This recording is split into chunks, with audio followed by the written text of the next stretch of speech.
వివాహంలోనికి మనం వచ్చాము కనుక దేవుని సన్నిధి అందున్న వీరిద్దరూ పరిశుద్ధ స్థితిలో జతపరచబడుటకు వచ్చి ఉన్నారు. కాబట్టి ఇక్కడ ఉన్న వారిలో ఎవరికైనా వీరు వివాహమాడరాదని న్యాయసమ్మతమైన హేతు ఏదైనా తెలిసి ఉన్న పక్షమున దానిని ఇప్పుడు వెల్లడి చేయగలరు.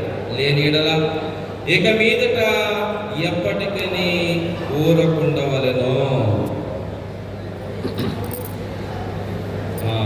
ఎవరికైనా వీరి వివాహము జరపవద్దు అన్న ఉద్దేశం ఏదైనా న్యాయబద్ధమైనది ఏదైనా ఉంటే మరి తెలియజేయాల్సిందిగా కోరుతున్నాను.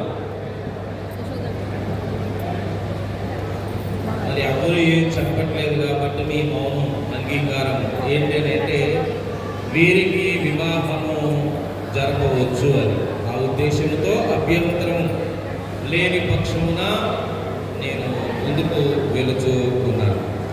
దైవ నిర్ణయమును బట్టి సంఘ ధర్మమును అనుసరించి వివాహము చేసుకున్నట్టుకు వచ్చి ఉన్న మీరు ఈ వివాహము వలన జతపరచబడకూడదని హేతువేదైనా మీలో ఎవరికైనా తెలిసి ఉన్న పక్షమున దానిని ఇప్పుడు ఒప్పుకొనవలెనని హృదయ రహస్యమని సర్వశక్తి గల దేవుని సన్నిధానము మీకు గట్టిగా ఆజ్ఞాపించుచున్నాను. ఎందుకనగా దేవుని వాక్య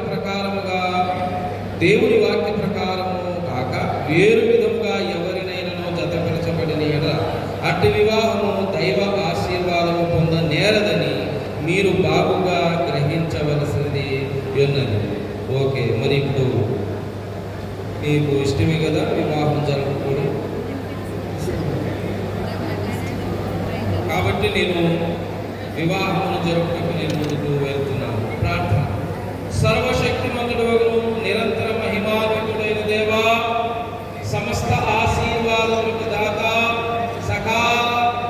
సకల విధములుగా సకాలములు యందు సమస్త మానవుల చేత స్తుతి స్తోత్రములు పొందగలిగిన దేవా, ఏ వివాహ సమయమున నీ ప్రసన్నతను మాకు అనుగ్రహించి వివాహము చేసుకుంటున్న వీరిద్దరిపై నీ కృపావరమును కుమ్మరించును.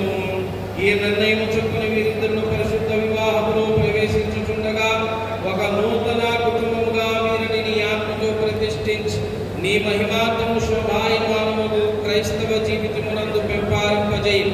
నీవు అనుగ్రహించు సకల సుఖ సౌఖ్యములను కృతజ్ఞతను అనుభవించుటకును తమ విధి కృత్యములను చక్కగా నిర్వహించుకున్నటకును శ్రమల యందును ఓర్పు కలిగి సంసారిక జీవితమును క్రమముగా జరిపించుటకును నీ నడిపింపును నీ ఆదరణను అనుగ్రహించుమని త్వరగా వచ్చుచున్న క్రీస్తు నామమున వేడుకొనుచున్నాము. ఆమేన్. మరి అందరూ చాలా జాగ్రత్తగా వివాహాన్ని గమనించాల్సిందిగా కోరుచున్నాము. అటు ఇటు తిరగకుండా మరి